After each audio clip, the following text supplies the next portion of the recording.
ఒక దగ్గర ఎక్కడ మీరు మాట్లాడుతుంటే విన్నట్టున్నా, ఇది సాయి పల్లవి గారితో వర్క్ చేయటం అంటే ఏ స్మాల్ టాస్క్, చిన్న టాస్క్ కాదు అని మాట్లాడినట్టు సందర్భం. టాస్క్ కాదు. ఎట్లా మరి ఎట్లా పడ్డారు మరి? ఆవిడ అంటే బేసిక్గా ఆమెకి స్క్రిప్ట్ పంపాలండి. ఓకే. అంటే మనం మిగతా హీరోయిన్కి ఈ అమ్మాయికి కంప్లైంట్ ఏంటి అనేది? కంప్లైంట్ Complaint అంటే నాట్ ఎగ్జాక్ట్ కంప్లైంట్ కాదండి. అంటే మనం ఏమనుకుంటామంటే ఒక హీరో కథ చెప్పినా, ఒక ప్రొడ్యూసర్ కథ చెప్పినా, ఒక హీరోయిన్ కథ చెప్పినా ఫస్ట్ ఒప్పేసుకోవచ్చు కదా, తర్వాత చూసుకోవచ్చు అనేది ఒకటి ఉంటుంది. అంటే ఒప్పించడం, కథ చెప్పడం ఈజ్ వెరీ అంటే హెక్టిక్ ప్రాసెస్ అండి.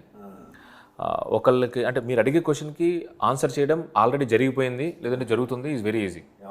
బట్ ఒక స్టోరీ రాసుకుని నా బ్రెయిన్లో ఏదైతే రన్ అవుతుందో నేను చాలా ఎగ్జైట్ అయితే తప్పితే నేను మీకు కథ చెప్తానని మీ దగ్గరికి రాను. ఆ ఎగ్జైట్మెంట్తో కూడినప్పుడు చెప్తున్నప్పుడు నేను సరిగ్గా చెప్పలేను, చెప్పలను అని ఉంటుంది. బట్ మీ బ్రెయిన్కి అది నచ్చుద్దా నచ్చుదో చెప్పలేం.